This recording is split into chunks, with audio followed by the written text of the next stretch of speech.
ముఖ్యమంత్రి వైఎస్ జగన్మోహన్ రెడ్డి ప్రతిష్టాత్మకంగా చేపట్టిన జగనన్నే మా భవిష్యత్తు నువ్వే మా నమ్మకం జగన్ అనే కార్యక్రమం శుక్రవారం జంగారెడ్డిగూడెం పట్టణంలో ప్రారంభమైంది.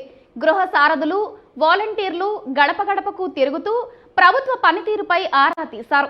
అదే విధంగా వైఎస్ఆర్సీపీ ప్రభుత్వం పట్ల సంతోషంగా ఉన్నారా లేదా అని ప్రజలను అడిగి తెలుసుకున్నారు.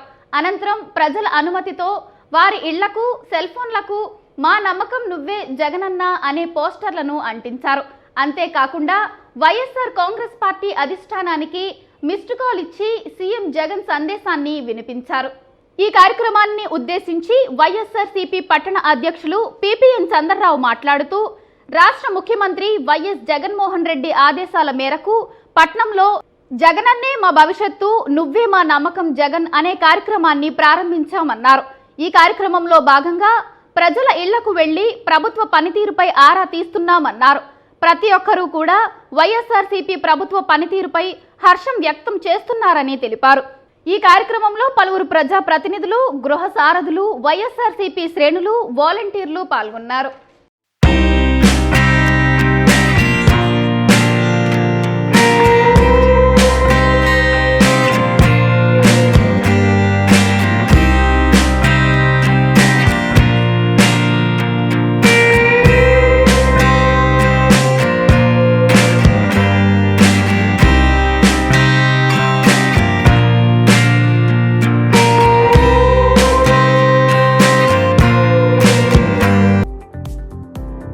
అందరికీ నమస్కారం. ఈరోజు అభినవ అంబేద్కర్ అయిన ముఖ్యమంత్రి వైఎస్ జగన్మోహన్ రెడ్డి గారు వైఎస్ఆర్ పార్టీ ప్రతిష్టాత్మకంగా ప్రారంభించే మా నమ్మకం నువ్వే జగన్ అనే కార్యక్రమంలో భాగంగా ఈరోజు ప్రతి ఇంటికి వెళ్లి వాళ్ళకి మా పార్టీ చేసిన కార్యక్రమాలు, సంక్షేమ ఫలాలు చెప్తూ, నీకు నమ్మకం ఉంటే మా జగన్మోహన్ రెడ్డి గారు చెప్పేది ఒకటే, నేను మంచి చేశానంటే నాకు ఓటేయండి, లేదంటే లేదు. అంత ధైర్యంగా చెప్పే ఏ రాజకీయ నాయకుడు మన ఇండియాలోనే లేడు. ఎందుకంటే వైఎస్ఆర్ పార్టీ పెట్టిన నాటి నుండి జగన్మోహన్ రెడ్డి గారు చెప్పేది ఒకటే, చెప్పారంటే చేస్తాడంతే.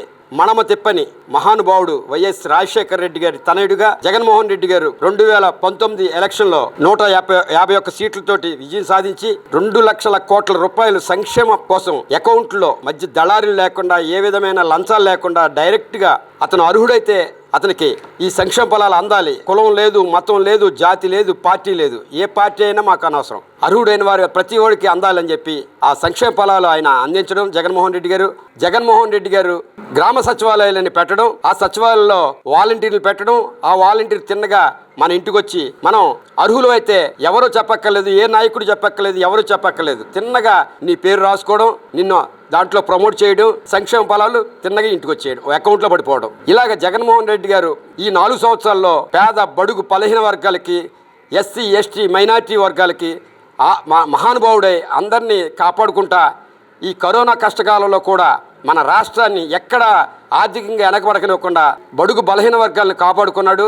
ఇదే బీబీసీ వారు జరిగిన ఇంటర్వ్యూలో కూడా 37 నిమిషాలు ఆంధ్రప్రదేశ్లో జగన్మోహన్ రెడ్డి పరిపాలన మీద, ఆంధ్రప్రదేశ్లో సచివాలయాల మీద, అలాగే వాలంటీర్ల మీద తీసిన బీబీసీలో టెలికాస్ట్ అయిందంటే మన ఆంధ్రప్రదేశ్లో జగన్మోహన్ రెడ్డి గారు చేసిన మంచి పనులు ఇంకా ఎన్నో అటువంటి మహానుభావుడు మన అభినవ అంబేద్కర్ గారు మళ్ళీ రావాలి.